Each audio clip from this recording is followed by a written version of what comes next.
Breanna and Breanna Stewart actually talking about the loss, what happened, things like that. People are loving what Sabrina said about Caitlinclark and just showing love. I'm so happy, I'm crying. I'm so happy. This is the best day ever. One asterisk, the reigning champs, the New York Liberty, just got steamrolled by Caitlinclark and the Indiana Fever, and what happened next was pure gold for basketball fans. After a 14-point loss, Sabrina Ionescu and Breanna Stewart stepped up to the post-game mic looking like they'd just survived a full-on Caitlinclark masterclass because they had. But instead of deflecting blame or calling out the refs, they shocked everyone with something rare. Raw honesty. Their take on Clark's performance didn't just silence critics. It ended the debate about who's raising the bar in the WNBA right now. So what do you think? Were the Liberty genuinely giving props, or just swallowing the L with style after getting schooled? Let us know in the comments. Did the Liberty show class? Let's talk about it. The word undeniable exists for a reason, and it applies to Caitlinclark. She steps into that court, and in the first quarter, she made 3 threes in 38 seconds. She is just absolutely undeniable. Caitlinclark was just different. Caitlinclark is the system. Caitlinclark is generational talent we've needed. She is the system. She's 4th in the league in MVP voting. Caitlinclark is an absolute all-star. She is the Michael Jordan of this. This is the girl that girls have been waiting for forever. Let's rewind and set the stage.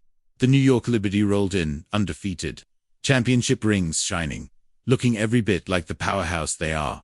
On paper, this was supposed to be a tune-up game, an easy W against an Indiana Fever squad that had just fought through 5 games without their star. But the second Caitlinclark stepped back on the court, everything changed. She didn't just show up, she took over 0.32 points, 7 assists, a highlight reel so ridiculous it might need its own ESPN 3430. And Cunningham is down behind the play, but they've got Caitlinclark to fire away from 2 players with incredible up.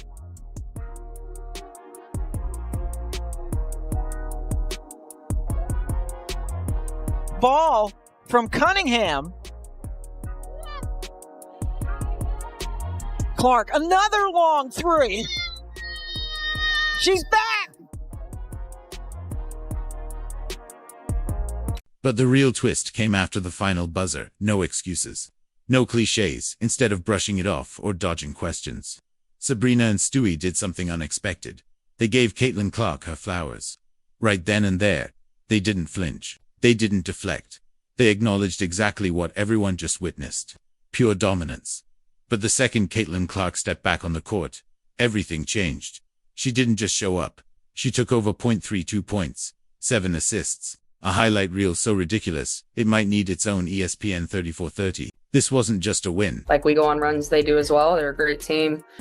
So I don't think it's defeating. I think obviously we know what a great shooter she is, and I think we just gave her too many easy ones. Obviously, she has great range, and her ability to get her shot off is really impressive, especially with missing some games. And so obviously on a personal level, I'm really happy to see her back out on the court, healthy, feeling good, because obviously it's important for them.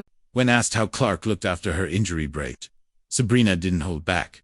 She praised Caitlin's range, her poise under pressure, and her ability to create clean shots, even with defenders draped all over her. That wasn't fake humility or rehearsed media talk. That was one elite shooter recognizing another. And it didn't stop there. Sabrina went full human, saying she was genuinely happy to see Caitlin back healthy, not just for the Fever, but for Caitlin herself. That kind of sentiment. It's not what you say about some overhyped rookie. It's what you say about a legit peer. As Caitlinclark put on a show that only she can in leading the team to a win over the New York Liberty. She hit the logo bombs, 3 of them in 38 seconds. Caitlin was able to hit down the court. Just gorgeous. I mean, come on. But what hit the hardest? Sabrina's honest admission. We gave Caitlin way too many open looks. Let that sink in.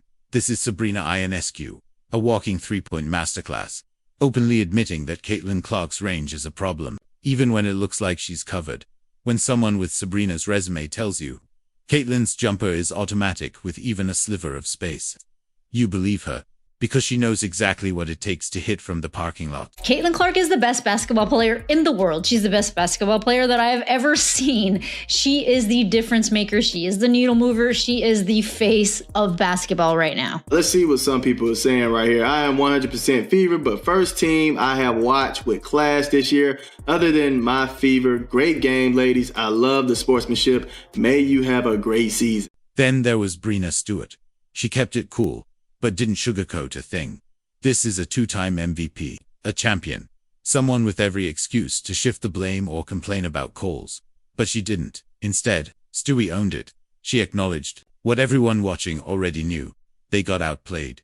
Not by luck, not by a fluke, but by a team with a better game plan, sharper execution, and one very dangerous weapon. Individually, I think just making better reads off the switches. They made it really difficult because there was just constantly somebody there and trying to find an opening to get downhill or to find somebody else.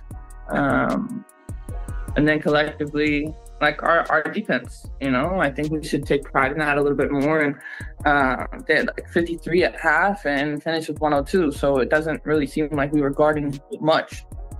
Breanna Stewart was giving her a lot of space. She shoots it from the logo, she drills it, and right afterwards, I think all Breanna Stewart could do is kind of laugh about it. I actually loved that moment. If you watched the game, you saw the moment.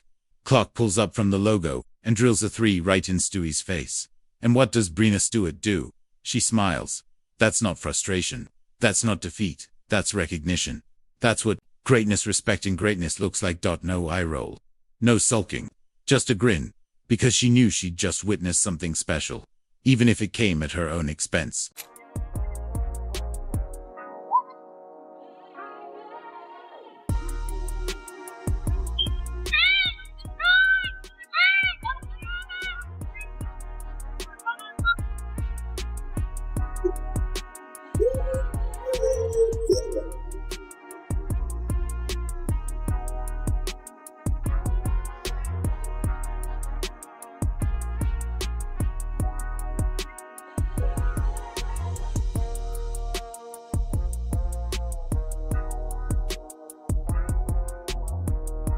The defensive breakdowns Stewart talked about. They weren't just lazy lapses. They were the ripple effect of Clark's gravity on the court.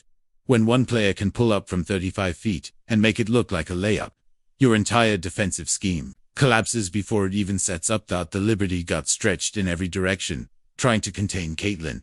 And in that chaos, Indiana's shooters feasted. I mean, it's not defeating. Basketball's a game of runs, in the same way like we go on runs, they do as well. They're a great team. So I don't think it's defeating. I think obviously we know what a great shooter she is, and I think we just gave her too many easy ones. What made this postgame moment truly stand out? The complete lack of ego. We've seen the media try to manufacture drama, hyping up fake beef between Clark and WNBA vets. But instead of feeding that narrative, Ionescu and Stewart shut it down, told the truth, and the numbers backed them up. Indiana didn't get hot by accident. They torched the Liberty from deep because Caitlin Clark drew so much defensive gravity. Her teammates were getting practice-level shots. This wasn't a fluke. It was strategy, execution, and respect, all on full display.